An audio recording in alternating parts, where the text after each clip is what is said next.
able to read far, far away, and then bringing it up close and being able to read. It exercises the lens tissues. Last exercise, and this works the interocular muscles. Now, we look at different angles. It's kind of funny, and we'll talk more about this in another show. When you watch people talk, you'll oftentimes notice they'll look at one direction or they'll look at another direction, or when they're trying to create something, they'll look down, or they're trying to gather memory and they're going to look up to the right or left hand corner to try and pull something out of their brain. Your eyes and the directions in which you look and the muscles and the ability to see that actually affect your brain. So what I'd like to do is I'd like to run you through the quick exercises for working these interocular muscles. So if you can sit comfortably, I'd like you to look up. And now we're going to go at a much faster pace here, but you would hold them for about 15 seconds, looking up, and then you would look down, off to the right, off to the left. Now mind you, you're going to be holding these for about 15 seconds, up to the upper right-hand corner, northeast, and looking down, lower right-hand corner, looking up, left-hand corner, and looking down, left-hand corner. And then I'd like you to take your finger in front of you, and you're going to bring it into your nose, and I want you to follow your finger until it's at the tip of your nose, and you're going to look at your tip of your nose. And then relax it back to normal. The last exercise, I want you to think in terms of right in the middle of your brain, right in the middle, right between your eyes, and I want you to think about looking at that middle, right between your eyes.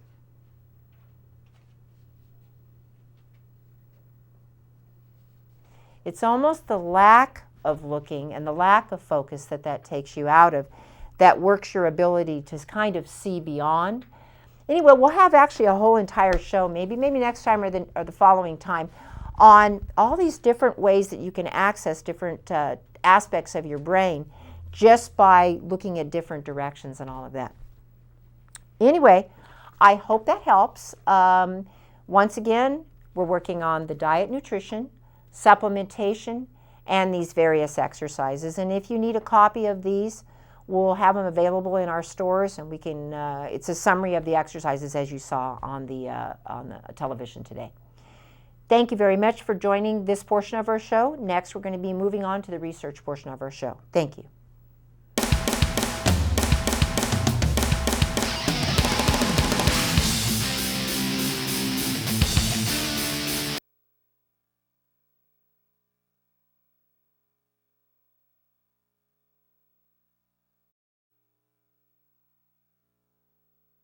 Research portion of our show, and with us today is Ralph Turchiano. And thank you for that intro. Now, what appears to be almost like a chapter of an old spy movie, or potential terrorist movie, I should say, it comes down to what's called Legionella bacteria.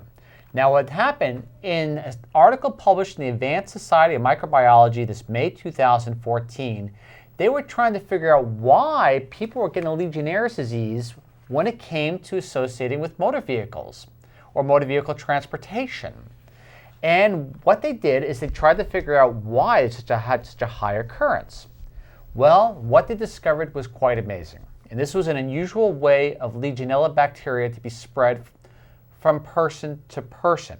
Now, normally, Legionella bacteria cannot be spread from person to person per se, but it can be spread through a certain medium. Now, Legionella bacteria, often you'll find in cooling ducts and things like that, air conditioning units, the whole lineup. But you would never guess where it is. In a high proportion, windshield wiper fluid. Now, if you think about it, what happens is windshield wiper fluid, it aerosolizes the Legionella bacteria. Now, what researchers from the Advanced Society of Microbiology put in publication was this. They discovered that Legionella bacteria, when in windshield wiper fluid, now remember, this could be almost any cleaning fluid, will actually grow and become stronger over a 14-month, at least a 14-month period of time. And every time you go to hit that window cleaning and you aerosolize that windshield wiper fluid, you actually cause the Legionella bacteria to become aerosolized and therefore spread. Hence, that was the connection that epidemiologists found when they looked at why people were getting so sick with Legionella bacteria in regards to motor vehicles. Now, what they did is to take it one step further. They actually looked at school buses in a school district in Arizona.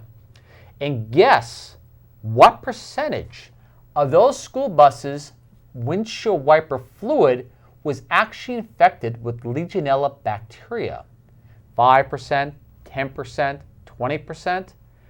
Of the school buses tested, 75% of them were infected with Legionella bacteria. So, Legionella bacteria does not only just cause Legionnaires or pneumonia in people which are susceptible, it also causes something called Pontiac fever, which is like a mild case of the flu. And since it cannot be spread from person to person via contact and things like that, it does spread very well in these aerosolized forms of wiper fluid. So if you have a person susceptible to this, it may be one thing that you may want to stay away from because, again, researchers are discovering a lot of these viruses or bacteria are spreading in ways that we never comprehended before, and this is one of them.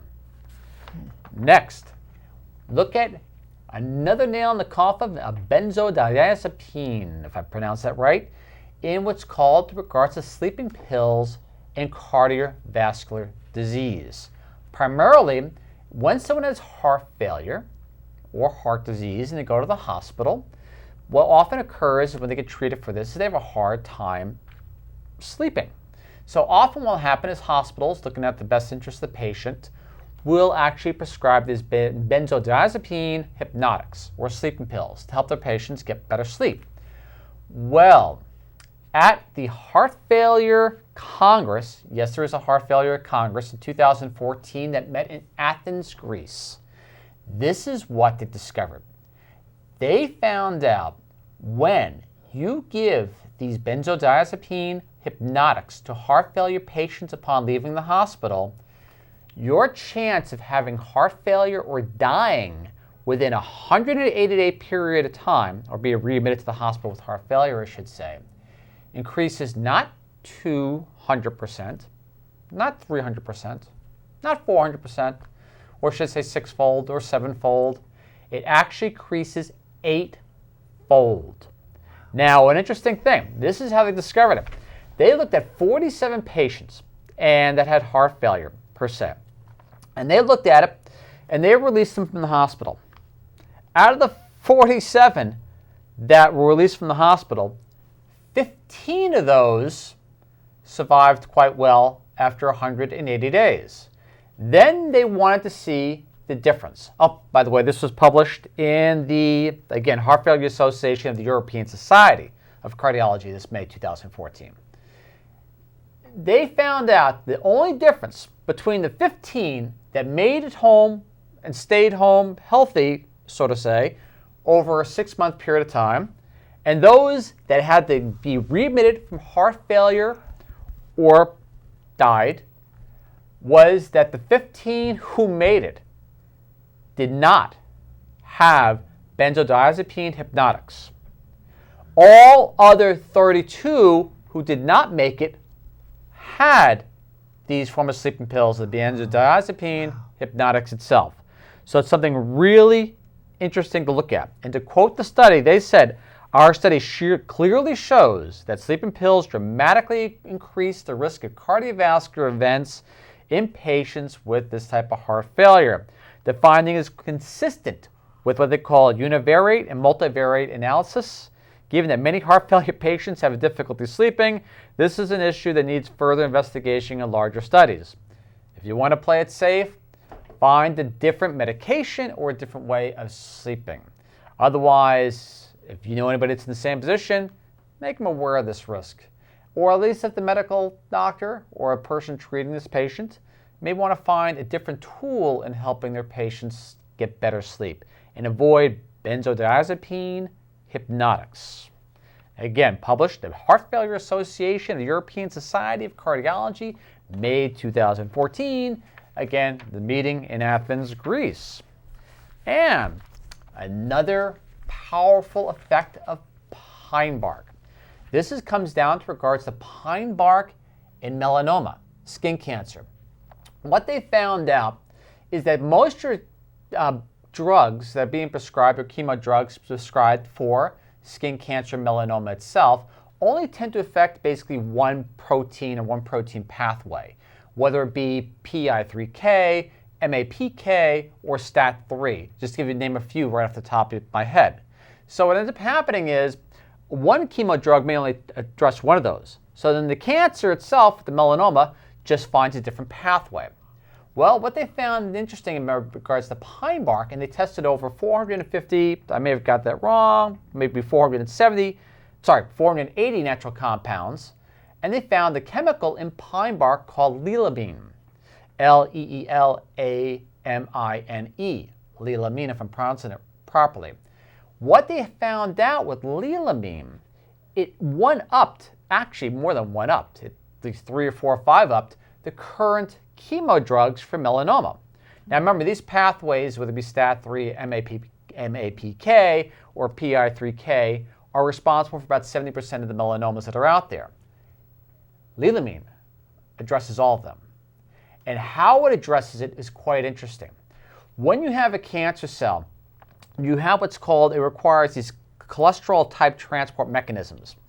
And what the leelamine from pine bark does in regards to melanoma, in these cases, it shuts down the entire highway system for that cancer cell, meaning that cancer cell cannot communicate or get nutrients to it. Henceforth, in their words, the end result is the death of the cancer cell itself. It shuts down the active survival communication. So, this little substance from pine bark, an incredibly powerful tool in regards to at least close to 3/4 of the melanomas that are out there.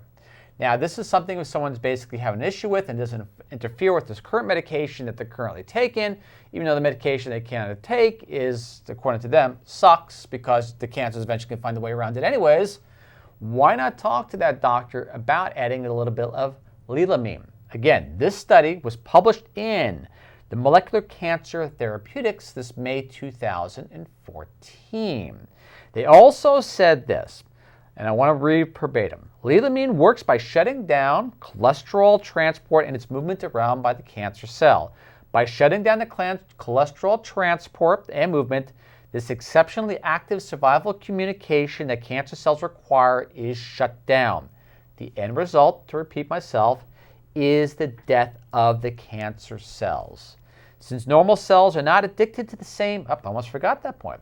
Your normal cells don't use the same pathways as these cancer cells do.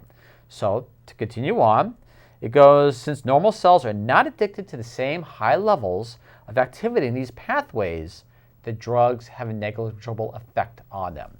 They also said, too, lowering your cholesterol doesn't make a difference. So, because statins and Lipitor don't affect the same type of cholesterol that's utilized in regards to cancer cells. They stress that point. Leelamine, Leelamine, may be a powerful tool in regards to melanoma. Thank you. Thank you very much, Ralph. Once again, we're on Comcast, and also we'll be showing on youtube.com/VHfilm. Health Research report.me also as well if you'd like some of the information Ralph presents. Thank you once again for joining our show. We appreciate it.